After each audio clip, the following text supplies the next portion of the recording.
people deserve credit for making arrangements that Nevada would be a caucus state. I have watched over these years with a lot of misapprehension about the way we pick our presidential candidate. New Hampshire, Iowa, great states. You know, Nevada is going to be a state that represents the rest of our country. Why do I say that? Because of the strong union representation we have, about 14%, which is really strong. We have great diversity.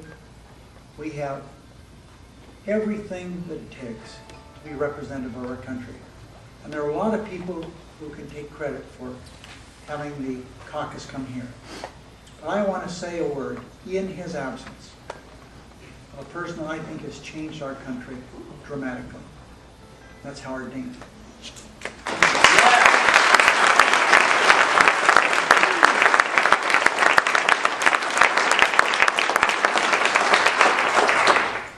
Howard Dean set out to have grassroots activities in all 50 states.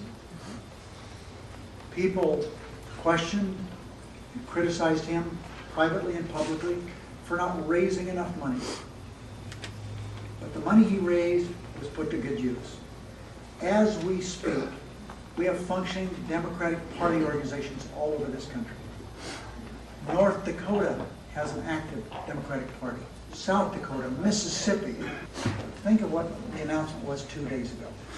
The Democratic National Convention, for the first time since the early 1900s, I think it was 1908, is going to be held in Denver, Colorado.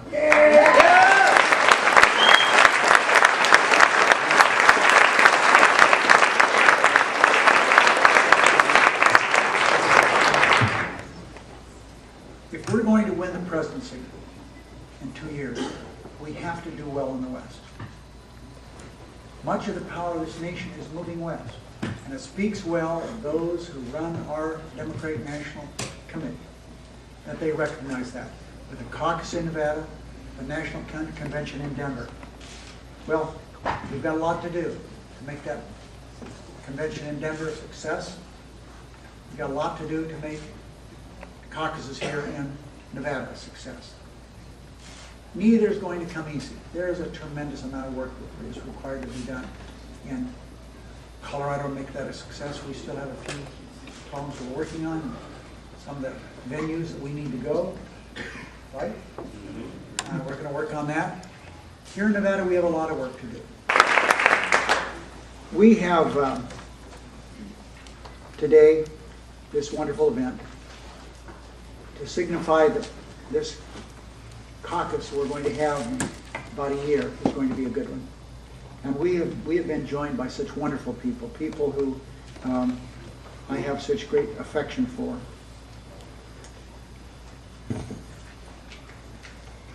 You know, it's easy to talk about doing things. It's different to really put your words to work. But we were able to do some great things before November 7th. What were some of the things we were able to do? I could run off a list of things. But the most pronounced thing we were able to do is tell President Bush that he didn't have a mandate. And even though he announced the day after the election 2 years ago that his number one priority was privatizing Social Security, we were able to bring him to his knees. He was not good for the government.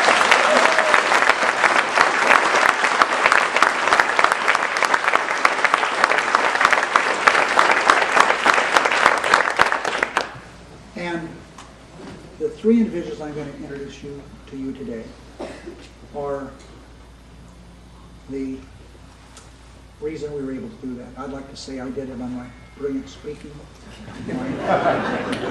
my good looks, but I did it with a lot of help. And most of the help came from these three people here today.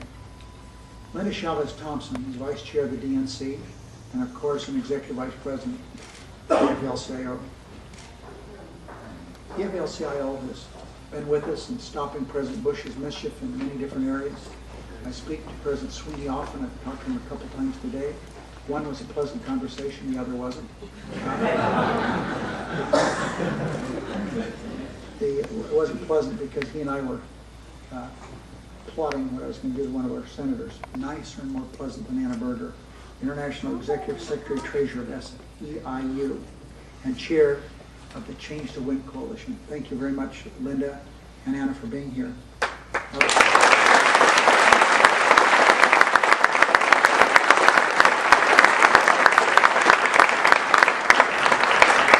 If I were going to war, and I had two people to go to war with me, the first person I would pick would be Barbara Boxer.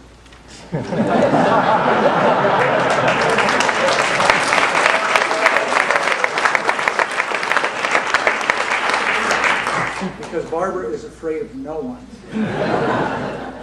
And she is like my sister. She's backed me on everything where I've needed some backing. But the other person I would want to go to war with is a guy by the name of Jerry McEntee.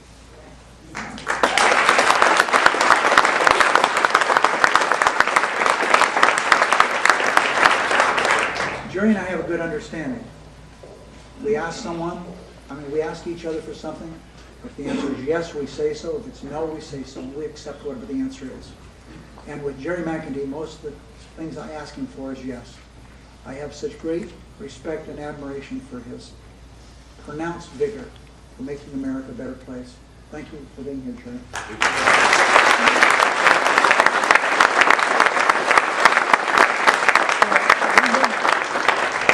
Anna, Jerry, the microphone's yours.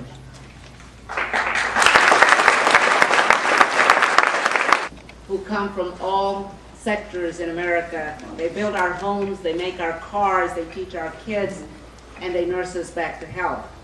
And I want to congratulate Nevada for making history, because you're going to be the group that elects the next president of the United States. Senator Reid, I thank you because you've asked me to serve on the Nevada State Caucus Commission, and I will do everything possible to make this caucus a success. Now, we all know that the Commission's goal is clear. We want to elect a president in 2008, but we want someone who has traveled to every corner of this state, and one who has and will listen to the concerns, hopes, and dreams of average people from Nevada. I say to you, my brothers and sisters from Nevada, that I promise you here and now that you will have the full support of the AFL-CIO in making sure that the voice of working families is heard on January the 19th. And I thank you. And I am honored to be here today and proud to be here as the chair of Change to Win, a labor federation representing 6 million workers and 95,000 of them right here in this state of Nevada. And they are people who get up every day and work hard for a living. They work in casinos and hotels. They build houses across the state as carpenters and laborers. They drive buses. They drive trucks. They pick crops, prepare the food, serve the food. They take care of our sick, our elderly. They help us raise our kids. They make our communities better places as public employees. And we will now, because of Nevada being the second state up, we now have a chance to have all of our voices heard in a way that we haven't had it done before. Senator Reid said right after the November election something about Nevada, and that he said, it's really not a red state. He said, it's sort of purple. One of my favorite colors. A mixture of red and blue. And I think that's the way Nevada's always been, he said. All right. We're meeting today in Las Vegas, a union town. The chances are that if any of the candidates has ever visited Nevada, this is where their trip started, and this is where their trip ended. Usually broke. That's why I'm getting out of town as soon as I can. But serious candidates will have to see beyond the bright lights of this big city.